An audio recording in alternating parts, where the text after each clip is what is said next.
Live stream. Yeah, I think it's working. Looks like it is. I think we're live on YouTube. All right. We haven't done a live episode since like the election. Mm, I no, think I that was think we did one when we did the launch for okay. the So maybe Coaches we've done two. Circle. Maybe we've Yeah, done two. yeah. This is not a common occurrence.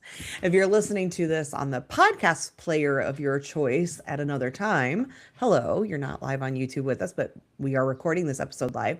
And why are we doing a special live episode when we don't do live episodes that often, Taina? Because this is our 100th episode. 100 episodes. Can you believe it? As somebody who runs a podcast collective, the Feminist Podcasters Collective, I can say with very much certainty that most podcasts don't make it to 100 episodes. A very small number actually get this far because a lot of people realize this is a lot of work Yeah, yeah. and staying consistent is hard. And so they don't make it this far. And so we're here to pat ourselves on the back a little. First of all, yeah, good job. You look Hmm. beautiful today. To congratulate ourselves on making it this far because it's hard to do. Yeah, Can you believe we did it? I can't. Like when you told me, oh, our 100th episode is coming up, I was like, has it been that long? Like in my mind, I was like, we just started last year. And you were like, no, that was like 2 years ago. Yeah, I 2 years, can't wrap my head which around it. which makes sense. 100 episodes, that'd be about 50 something a year. And so yeah, we're right at about 2 years because we did have a couple here and there that we didn't record a Yeah, week here or a week there. But for the most part, we've been pretty consistent to get to 100 episodes in 2 years. yeah, That yeah, means we're recording more weeks than most weeks, not every week, but most weeks. yeah. So first of all, that's amazing. It is And amazing. yeah, I thought maybe we could quickly just share the brief origin story of Okay, how we go got ahead. here for people Yeah. who don't know, and then maybe talk about a little bit of like what we've learned or what we've our highlights and maybe lowlights. I don't know if we have those over the last 2 years of doing the show. But so we started 2 years ago. I think it was June. So it's been Hmm. I feel like it was June of 2024. Crazy to say that. Yeah, Yeah. yeah, And we didn't even know each other. I mean, we knew each other for a while. yeah, yeah. Parasocially, Well, no, because we had done FBO, right? Or we no? yeah, Maybe we yeah. hadn't. That's I mean, it true. was all at the same time, but we didn't know each other super well. We knew each other online. We'd done some networking together. We had spent time in rooms together Hmm. online, but not like this much. Yeah, definitely not this much. And I approached you to say, "Hey, I love having conversations with you. Do you want to do a podcast? Because I would love to keep having conversations with you." And I wasn't sure if you'd say yes. So I'm curious what Yeah, your thoughts were when I approached you. yeah. Well, we had recorded, I think, 2 episodes by then of your Oh, of other other shows. podcast. Yeah, yeah. I forgot what it was called. Well, we did Feminist Founders. Feminist Founders. Uh huh. But I don't, and then I did assigned reading, but that was after this one. So I think we'd only done one Yeah. podcast episode. No, no, we did too because Oh, I remember after doing the first podcast episode for Feminist Founders, we were in FEO together. And then, if my memory serves me right, which it's a 50-50 toss up with my memory, but that's better than maybe mine. 60-40 or 40-60. But I approached you about doing like a ask a coach kind of like special Mm, episode or a special like series or something. And so I you're think we right. did that. That was for Substack only, I think. But yes, I think Hmm. that's right. And so we did, you're right. And then we were like, this is fun. Hmm. And I asked if you would do, like, if you wanted to think about doing a regular podcast. And I honestly wasn't sure if you'd say yes. But you did. I What made you did. decide to say yes? I think at the time I was, well, I definitely had a lot more energy than I do now, but but I was also just in this kind of not like yes man philosophy, but just like in a place where I was kind of like experimenting and just kind of like being open and just kind of throwing things out there to see what would stick. And so when this came up, I was like, well, I like Becky. We have fun talking. We're values aligned. and this might be fun. This might be fun, right? And that's one thing that we talked about too, in terms of like, before we started, it was like, let's make this as fun as possible. Like, obviously it's going to be some level of work, but how can we make it as, how can we inject as much ease into this as possible, I think was both of our priorities at the time. And so that was like, okay, this feels doable to me. Because we did make the promise to ourselves that if it was too, like, we didn't have to put an episode out every week. Like, we weren't going to make ourselves have all these arbitrary things. And that was good. Yeah. Yay. Somebody's watching and I know who it is. Hello. That's Thanks for Mello. popping in. Mello said hi. So, yeah. But it does say there's a couple people watching, so not just your lovely wife. Hi, Mello. Nice to see you. The link didn't load. Oh, and Kevin's watching. Sorry, I don't know why the Riverside link didn't load. Well, I'm glad you found your way through YouTube. Thank you for those of you watching live and those who will come back. But I was so glad you said yes. And we did try to make it easy. Do you regret saying yes? No, I don't regret saying yes. I think this ever regretted saying yes? In this context, or just in general in life? No, about doing the show.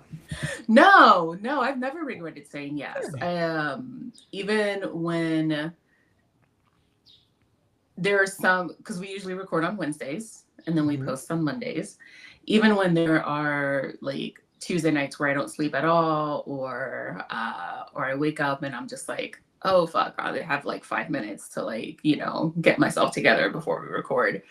No, I don't regret it, because it's like, one, it's in the middle of the week for me, so it feels like this like kind of grounding consistency that like doesn't require a lot of pre-planning on our end. And so it's like, it's just this thing, it's just a check-in. It feels like just having a conversation with a friend, which that's what it is basically. Like, that's what we had wanted to make this, right? It was just like, let it just be two friends, like just talking about stuff and discussing the ins and outs of what it looks like to live in this world and try to maintain this like liberatory North Star in everything that we do. And that's what it's been. And so even when it might sometimes feel a little bit more work than other times, or than what we intended, it's still a very grounding, almost ritualistic practice for me.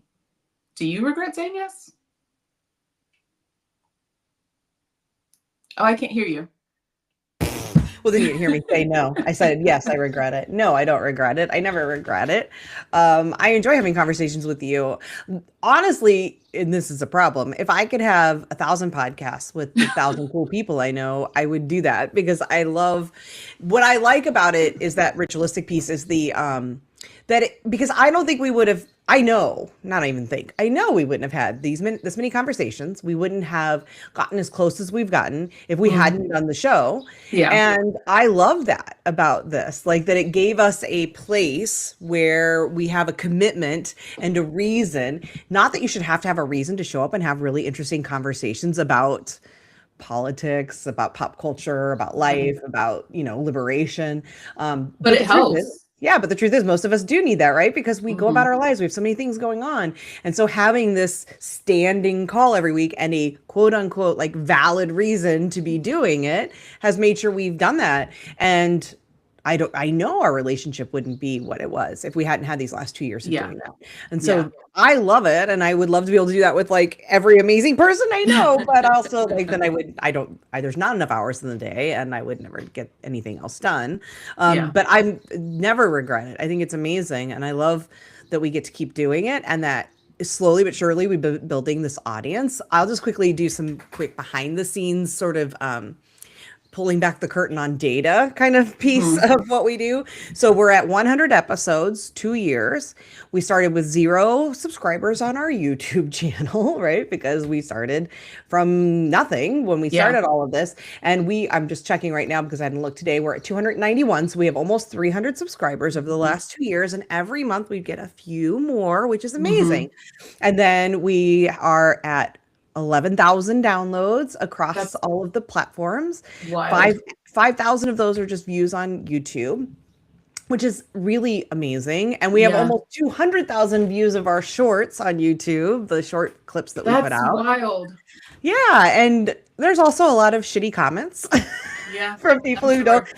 The last video before this was about the Kevin Hart roast, which of course, when we talk about pop culture stuff, those things tend to get a little more traction because it's Yeah. talking about something that's in the zeitgeist, things people are searching for. And we, there are some people who think we're what men, I think what a lot of like white privileged men who aren't doing the work like to say, you must be fun at a party. Like they think we're no fun and we're Hmm. boring and we don't know what funny is, or we don't understand blah blah blah, or we take Well, everything joke's too on them serious. because I'm not fun at a party and I'm okay with that. I'm actually, I think, kind of fun at a party, but I don't like going to a party. But once I'm there, I'm usually okay. But that's pretty funny. You're right. And we don't care that we're not funny at the party. And we don't want to be at your parties anyway, sir. So, Yeah. um, but yeah, so like we've been, the good news is we kind of divvied up our roles, and I mostly take care of YouTube stuff. And so you don't look at that. So you don't see the comments. I try Yeah. to mostly not look at them. Every once in a while, I interact, and I shouldn't, but for the most part I ignore all the comments too. And we just kind of let it have its organic growth, and it's been slowly but surely like finding an audience outside of just your lovely wife who watches every episode and is awesome comments on most of them. She's my stalker. I say Yeah, I'm my stalker. watching right now, and thank you. And yeah, but we've been growing and finding an audience of other people that we don't even know, and that, like, to me is that's just wild Yeah. to put something out and to show that when you show up consistently, I think when you're yourself, when you allow yourself to be vulnerable, because we both have shared things, Yeah. we've gotten honest and open. Like, I think those things, it does find an audience, but you do have to give it time, because I think if we had said, like, oh, if we don't have 100 subscribers and, 10,000 downloads in the Mhm. first month, we wouldn't be doing it. Yeah. Yeah.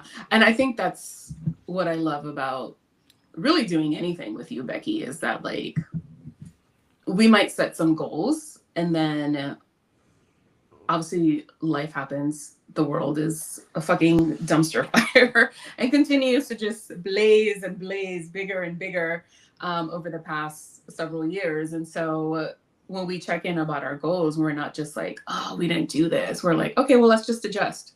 Let's just Hmm. adjust as needed, right? Like we don't consider it a failure. We just like, okay, well, we tried.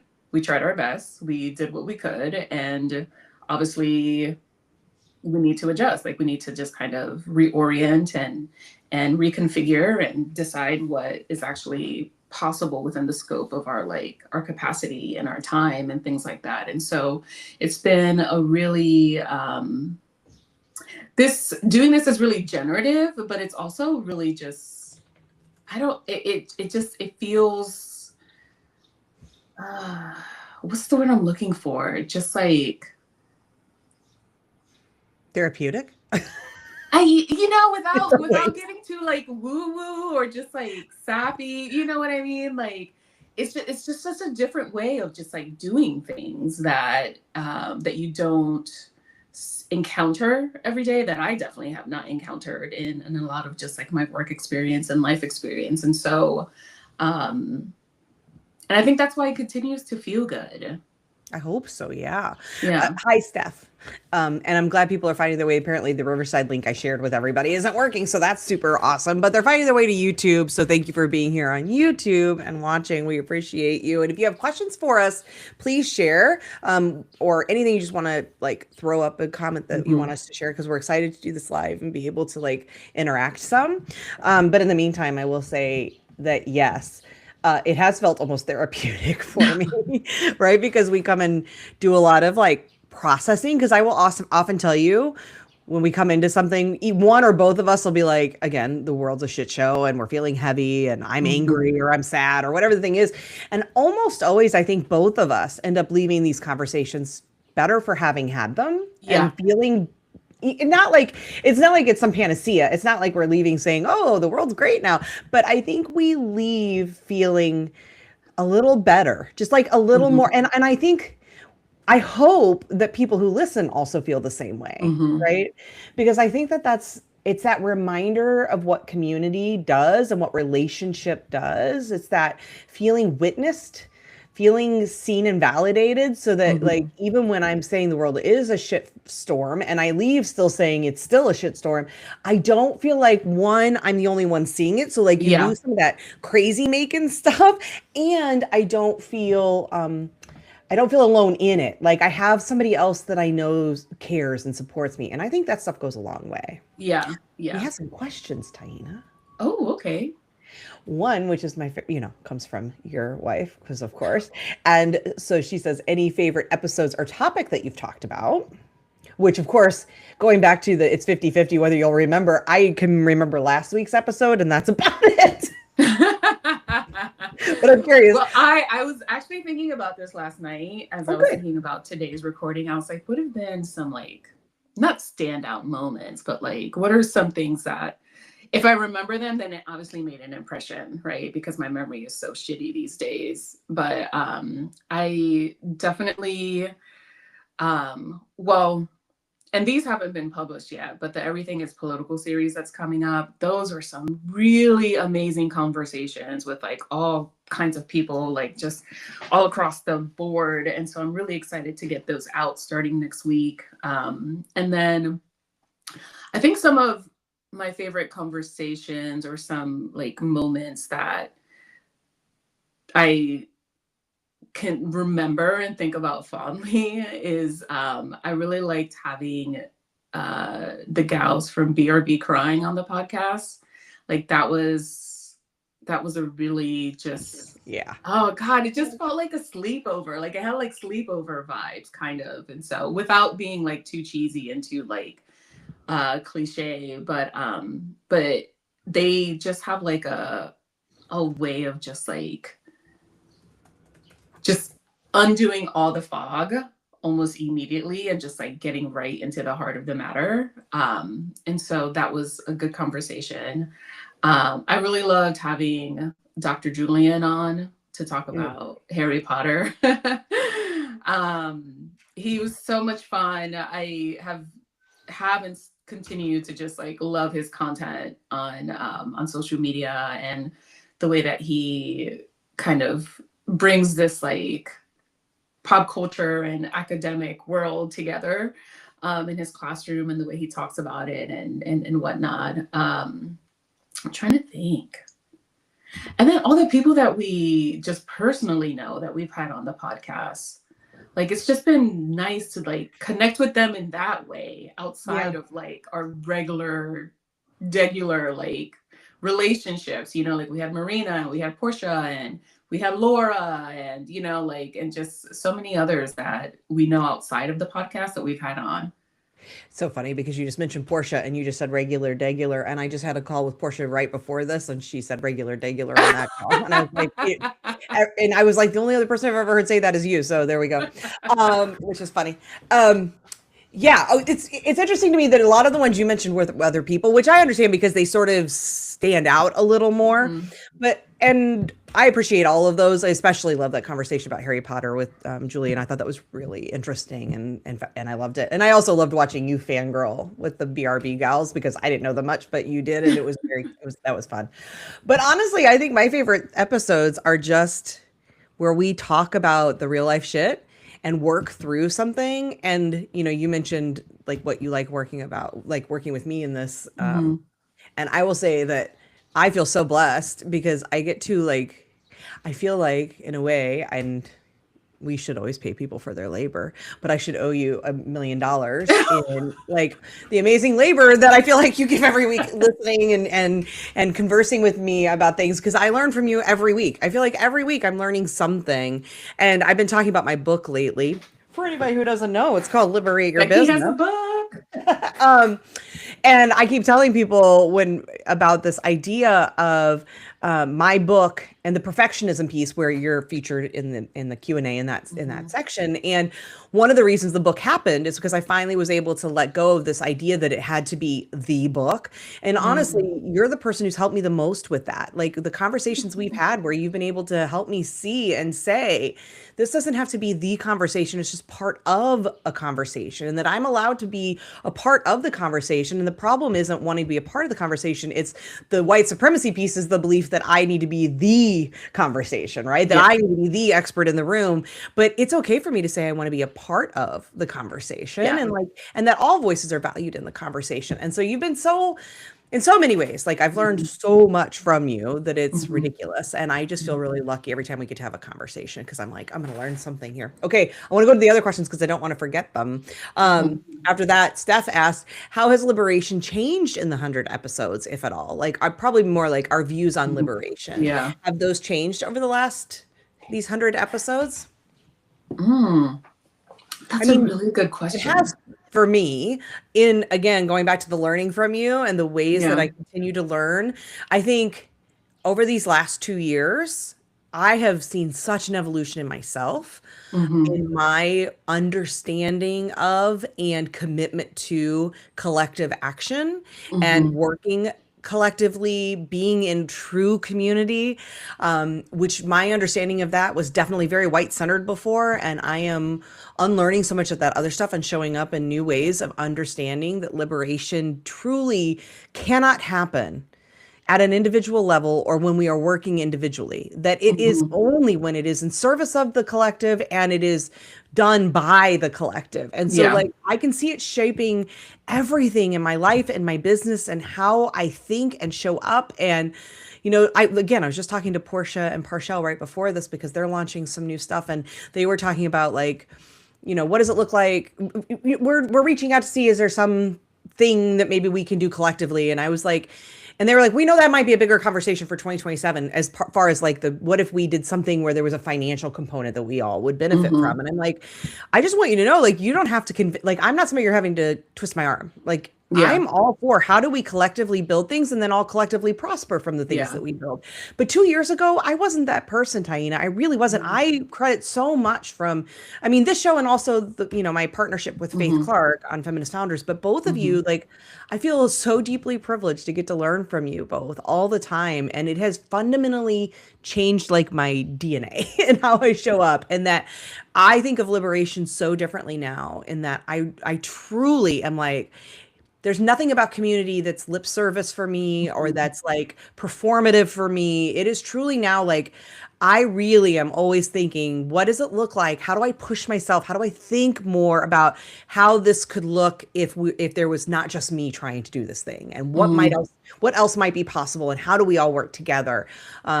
Which has also led to some disappointment, especially lately with the situation in my personal life going on with my Hmm. kids' school and stuff, and realizing that not everyone is there yet, and they're Yeah. not wired that way. And but it also helps me see my own growth and realizing, oh, I think 2 years ago I might have been that same person. And now Hmm. here I am saying, like, no, y'all, what, like, we have to collectively show up for each other. And if we're Hmm. not doing that, then what's the point? So that for me, Yeah. I think, is my answer to that.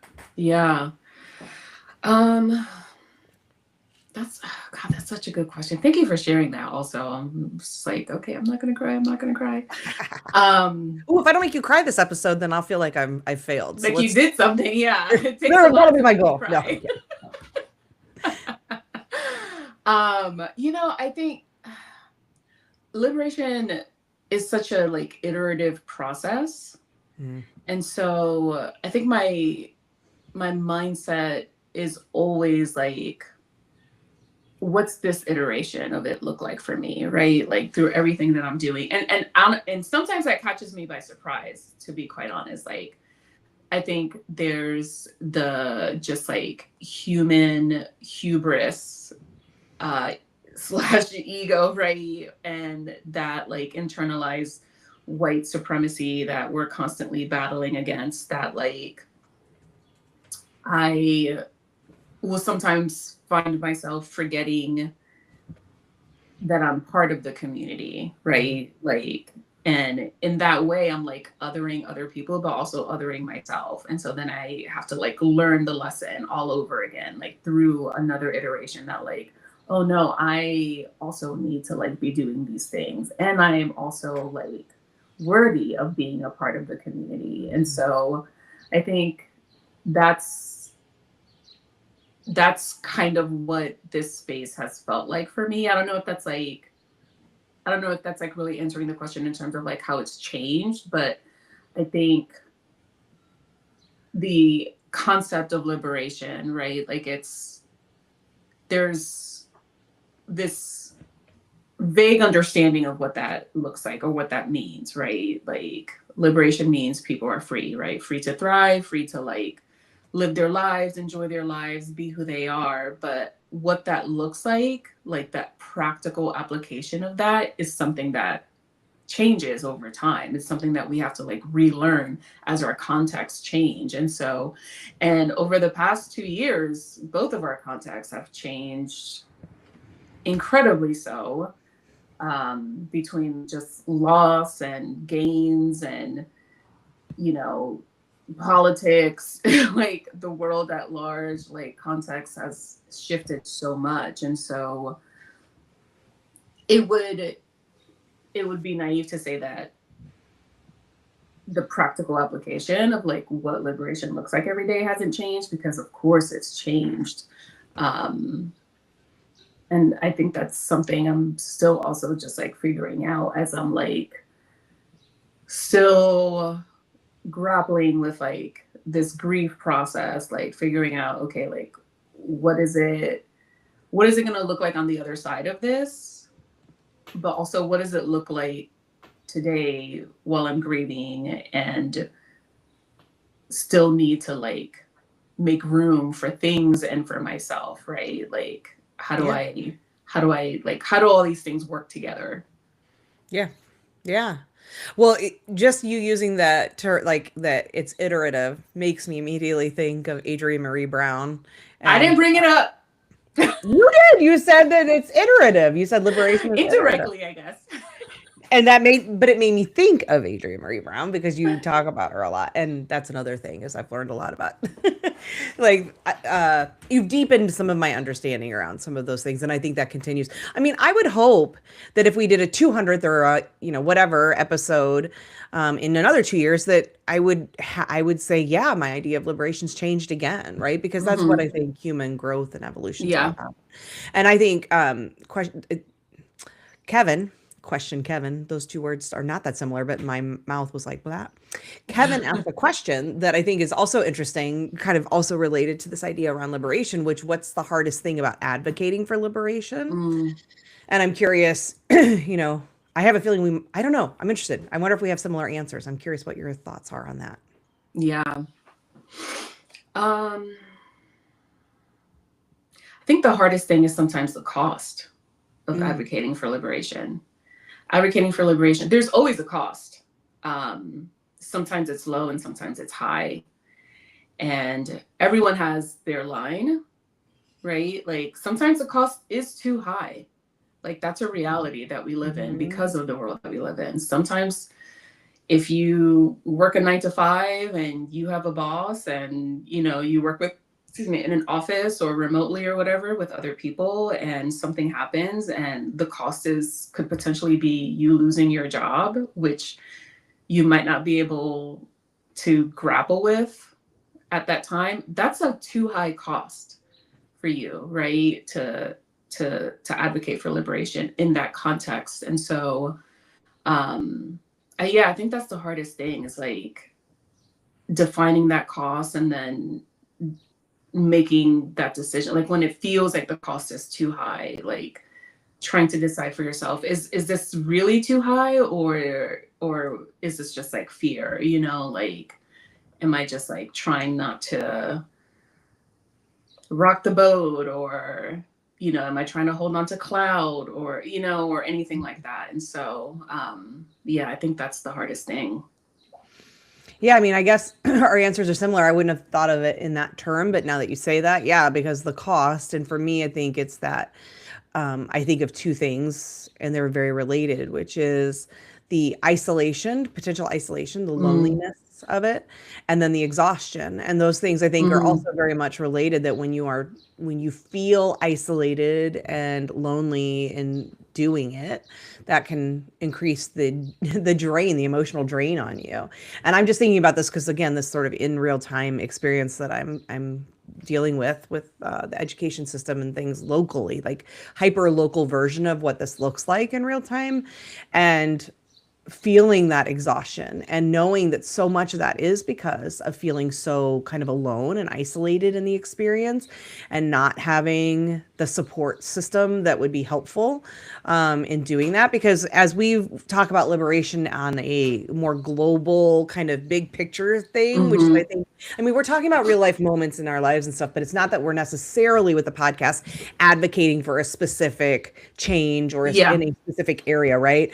And those things are also draining and overwhelming, but it feels a little different. I think the weight feels a little different because there is that piece of like, I can only do what I can do in this moment, and these are, you know, bigger issues. And having a support partner right there as we're talking about it, I think, again, because I usually leave feeling better, and I, with this hyper local experience that I'm having, I don't have that as much. You know, I have my partner who tries. But it feels very different. It feels very different. Yeah. And because of this local situation, there's a particular person that I'm advocating on behalf of or alongside. But I can't say alongside in that we are equal support partners, because my privilege in that relationship means that I can't, or it would be harmful for me to put my challenges in the situation onto that person. So I'm taking some of that additional load and happy to receive that, because that person needs that support in a more acute way than I do in this incident. But because of that, I'm taking on some of that and then not having my own place to place things. And that's where you're like, oh, this can be really like doing the real work, like not the talking about it, not the big picture. That stuff matters too. And so I'm not trying to minimize it, because I think talking about these issues, educating, the things that we do here, I think are important. But when it comes down to like hyper local and really getting involved and trying to make a real world difference in a real life scenario that's happening in your world, you realize how draining and hard and like isolating, because you start to realize who is and who isn't maybe supporting in the way you thought they were, or showing up in the way you thought they would. And that's that cost that's really, and it's enough to make you, well, to make me, it's a bit enough for me to be like, I don't know if I can do this. And then having to continue to check back in and be like, no, I don't get, I can't just opt out. I mean, I can, but I don't want to be the person who opts out. Yeah. And so like having to recommit, but also having to give myself some space, right? Yeah. Where at one point the person I'm advocating with was like, so are you saying goodbye? And I'm like, no, I just know this weekend I'm going to need to, like, I need to regenerate a bit, right? I need a little space because this has been a lot. I'm going to heal a little, like give myself a little space, and then I'm going to be back in it. Right. Yeah. But that's been really interesting to learn how, like, just how lonely and draining it can all be. Yeah, it definitely can be. And I think that's why community is so important. It's such an important facet of doing any kind of, or just having a liberationist perspective, right? It's important to have a community that you can rely on to feel restored, to feel held, to feel cared for, but also to have your own practices with yourself to be able to do that as well. Because there's also a cost to community. Like, we kind of romanticize this idea of community as like this utopia where everyone's going to where everyone's going to get along and it's going to be great because we all have the same values and everyone's working towards the same goals. But while that's true, that's not the whole picture. Like, people have personality differences, people have trauma, people have baggage, people get angry and get in their feelings sometimes, people right? can just get on your damn nerves. Right. Like, if you've ever been in a long-term intimate relationship, you know these things. Yeah, when your partner chews and you're like, or could you just not breathe? Yes. Yeah, and it's like, it doesn't mean I love you any less. Never you.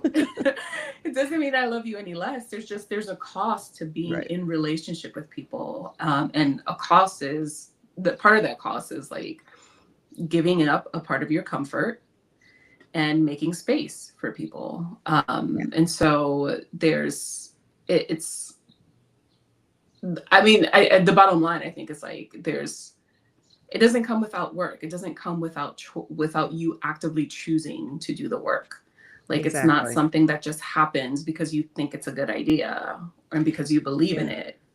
It makes me think of, like you're saying, with marriage or a long-term partnership where, and that's I think the promise or the idea of marriage, of taking it beyond, like putting that contractual kind of obligation with it, is that there is that idea of the sustainability, because you can't just easily exit. And that puts in that little pause to make you remember, like, do I want to keep recommitting? Because marriage is work, right? Like, or any long-term relationship, it's work. Yeah. It's work. And when it's that romanticized idea, and you see this happen in like reality shows. I think about this because I watch a lot of Love is Blind, these reality dating shows where the people have this romanticized idea of what a relationship is supposed to be, this like, sitcom or whatever, rom-com kind of version of it. And that's not the case, right? It's work. It's every day waking up and saying, am I gonna recommit today, even though his chewing makes me want to, strangle him in his sleep? Am I going to choose not to strangle him in his sleep and instead choose to say, no, I'm going to keep committing to this, because there are so many reasons that this benefits me, but also like our collective group, and like, am I committed to it? And you're right, because again, over these last month or so that I've been in this local situation, there have been many times where I just can feel that urge to just be like, fuck it, I'm done. Right. Yeah. Like if I were dating, I'd be like, I'm out of here. It's easy enough. Let's just break this thing up. But it feels like, no, I married liberation, right? I married the cause, and I can't just walk away. I have to say, no, you know what? It is hard. This is really hard. And today I'm going to keep recommitting. I'm recommitting. Does that not mean that maybe I need to say, like, listen, I need you to be away from me for a few days? Yeah. I need to restore on my own. Right. Or I might kill you. But we're like, there are things that we do within the marriage too, to say like, okay, let's make some ground rules, but we keep recommitting. And that, I agree with you 100%. That's how it's felt for me, is like, are you marrying liberation, or are you just dating it? And I think I used to be more dating, and now I feel more married, which feels like progress to me over these last couple of years that this show has been alongside. So, Data, Melis is watching your episodes de-romanticize that utopian community. Yeah, I agree.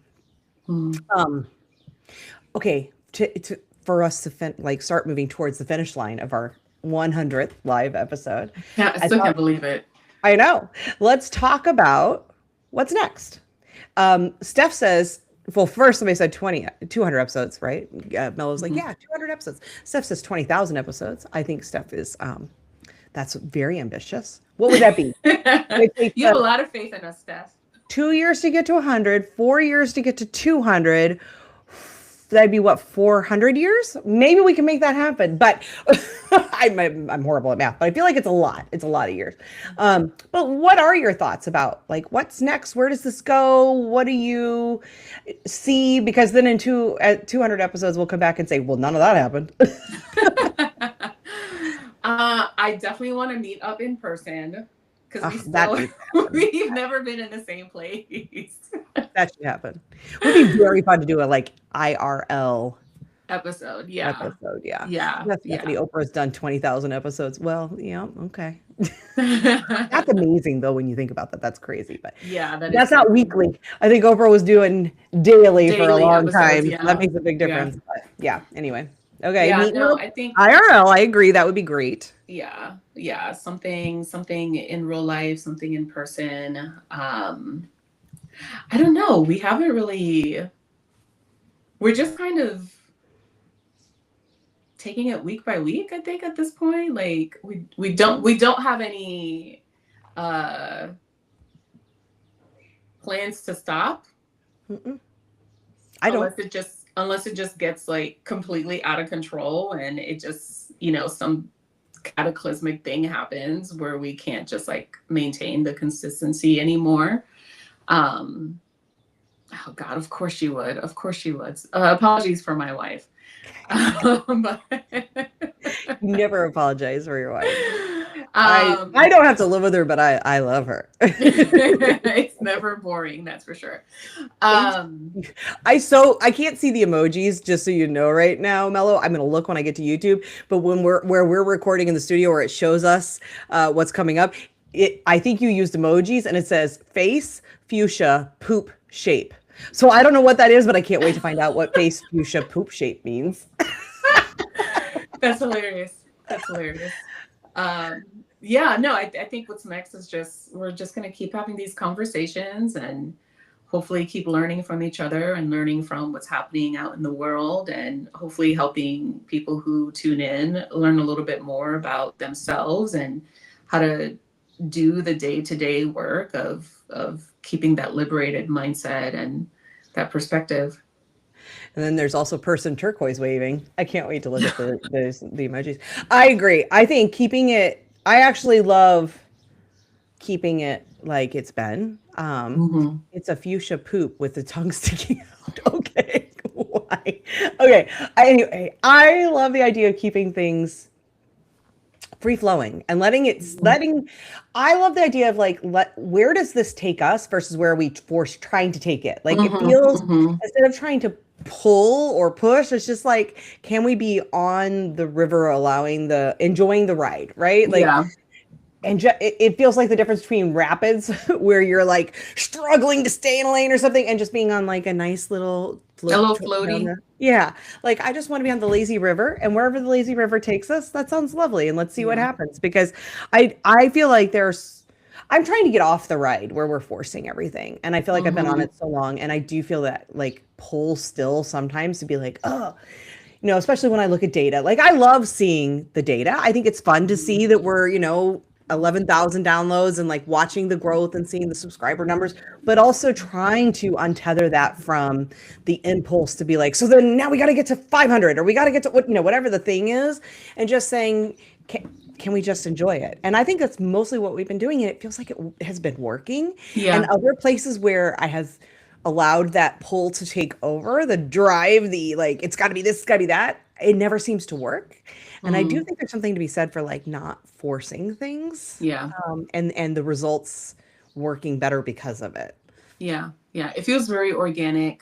And I think you and I both are managing like our own businesses, also outside of this. And so I think those are places for like a lot of structure and planning and things like that. And so it's nice to have this one thing that is a part of that, like overlaps with some of that, but doesn't have to be so like structured and, and like you said, just kind of like directed, like just letting it kind of be what it is.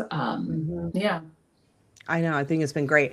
I will also say that Mello then said, let it flow, which I know is about what we were saying, but let it flow comment comes right after the fuchsia poop. And so it's just like, well. Yeah. Contextually, it's like, what is happening? Yeah. When we do a live episode, Mello, you don't have to hold the camera. I think we should have our partners there. And I can only imagine what that might end up being. Talk about shit show. It'll be a shit show, but a fun one, hopefully. Also, I want to make sure people know as we wind this down, because this is a little break for us, but not for listeners, which we're pretty stoked about because it's summer. Like my window's open. It's beautiful right now. Soon it won't be, but I'll be needing to then be in the air conditioning doing other things, right? So we're taking some time over these next 2 months to think a little bit about some of those big picture things and what are some things we might want to try and build together or do together, but also just to give ourselves some of that breathing room that we talk about. Because if this is going to be sustainable, the thing that's allowed us, I think, to get to the 100 episodes is because we have kept it going in a way that feels more sustainable, where we honor like, oh no, hold on, where we honor our needs and our capacity and all of that. And so I think we need to, in a way we're doing that now, is we have a pre-recorded series of, I think it's 9 episodes, or will be, we still have to record our final one, but basically 2 months, called Everything is Political. I love these conversations. I can't wait to share them. I think they're so good. Yeah. It's about us trying to help, again, with the education piece, helping people understand why that idea that some people have of, oh, we don't talk about politics here, or don't bring your politics into it. That kind of thing you will hear sometimes, most often from people who hold a lot of privileged identities. Why that is just bullshit, right? Why politics is part of literally everything. Everything. Yeah. And so, we're talking about things like composting and trash, data analysis. I'm trying to remember what are some of the other fashion, clothing. Yeah. Therapy. Yeah. Like we tried to go kind of a wide swath of parts of our lives so that people could see and get that understanding of why things are political. And then the hope, I also have this hope of like through those conversations and hearing the kinds of questions we're asking, that it also unlocks some pathways for people to start to ask those questions themselves outside of the areas we covered, but just for everything to be like, what is it about this water bottle that is political, right? And I can immediately think of probably 5 or 6 things, and I'm sure there are more, right? Where we can start to question it in ways that make us have a different relationship with the world around us and the way we show up. So I'm really excited about it. Anything you want to say about the series that's starting next week? Yeah, I mean, nothing you haven't already said. The conversations were so good, and I really hope that that people who listen and tune in get a lot out of it, and that it, like you said, that it does kind of spark this like sense of curiosity about how we go about our daily lives and the things that we interact with on a daily basis. Very, oh my God, the conversations were so good. Like, I feel like every person that we talked to, we could have talked to them for hours. We didn't, because we value everybody's time. We wanted to make sure there were good bite-sized episodes that people could listen to. So every episode is just under an hour. So, but yeah, I'm excited. To start releasing those next week. Yeah, and it could be a whole sub series, and it is its own series that's coming out, and then we're talking about doing maybe something, whether it's that same idea again with some different elements or a different sort of series, but doing another series at the end of the year. Again, twofold. One, because we love these series, it gives us an opportunity to bring guests on, to, get to have people we want to talk to on and all of that, and educate in a new way. And then also it gives us that space to say, we've recorded all of these, so now we can take this stretch of time, because we know last year at the end of the year, we got a little lax on some things, and that's okay, of course, right? But it's nice to have something you can already put out there in the world. And just to answer your question, Mello, my partner is more extroverted than me. I'm very, very deeply introverted. My partner is more ambivert, but no one is as extroverted as you, other than perhaps my child. My child could give you a run for your money. But my partner, no, he's not quite as extroverted as you. But then again, most aren't. And in the most beautiful way. We love you. Thank you all for being here live. Yes. Any final things you want to say, Taina, as we end our 100th episode and now go into, from here on out, it's triple digits or more, baby. Wow. I think something you said earlier on in the episode about it being a slow process. I think people forget that about progress in general, about liberation, about everything. We live in a society that's so used to like the quick dopamine hits and the quick turnaround and quick results, and that's really going against how we've been built, really, to in our humanity on this earth, to like really do things. And so I just want to remind people, like, it's a slow, steady process. Like, it's not, whatever you're doing, it's a slow, steady process, right? And so you might not, tomorrow you might wake up and be like, oh, today doesn't feel that much different from yesterday. But 2 years from now, you'll wake up and you'll be like, damn, like I've changed so much has happened. Today feels very different from 2 years ago. And so just remember that. And that's okay. It's okay for you to relish in that too. I love that, because truly, like, unlike you, I didn't go back and look at anything before this episode. I probably should have, but I didn't prep. And just sitting down to reflect on 2 years and thinking where I was in 2024, first of all, before that election. So there's that. But also just like where I was at when I reached out to you and what my life looked like. And it is amazing to reflect on. I do feel like I have seen such monumental growth in myself in just 2 years. I mean, I can do that over any period of time, I think, right? But this last snapshot here of these 2 years, I'm like, I can really think of very concrete things that have changed. But yeah, in the moment, I wouldn't have felt that. I wouldn't have been able to articulate it or see it. And you do need that long lens to be able to see those things. So thank you for that reminder. And I just want to finish by saying thank you for being you and being awesome, and for doing this with me. And like, thank you for the space. Yeah. And what we've talked about, like this little touch point in our week. And occasionally we miss one, right? Or we Mhm. not miss, we choose to say we don't, we don't have capacity this week. Or sometimes we'll record two because we're like, I don't think I'm going to be able to next week, whatever. But on the Mhm. whole, it's been this little touchstone in my week for two Mhm. years, and I just wouldn't trade it for anything. And so I do hope we keep going. And Mhm. truly, like, even if no one listened, but they do, but even if no one did and no one subscribed, but they do, or, no one commented, but they do, like, I would Mhm. still want to do it, Yeah. because I value the time that we get to spend, and selfishly just like what it gives to me every time.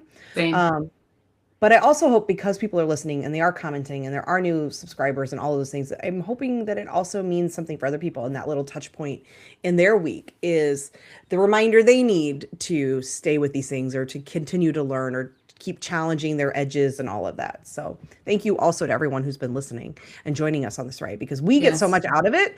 But to think that other people do is like Yeah. so, Yeah. so cool. Yeah. So We cool. really, really appreciate the listens and the downloads and the people who tune in, whether it's consistently or not. Just thank you for being here and for letting us be a little part of your life. Yeah. And getting to explore things like, sinners, and having those conversations, and, just like, I think that stuff's really cool. So thank you Mhm. all. Thanks for those of you who showed up live. Thanks for everyone who's listening later. And here's to another 100. Another 100. All right. Bye, everyone.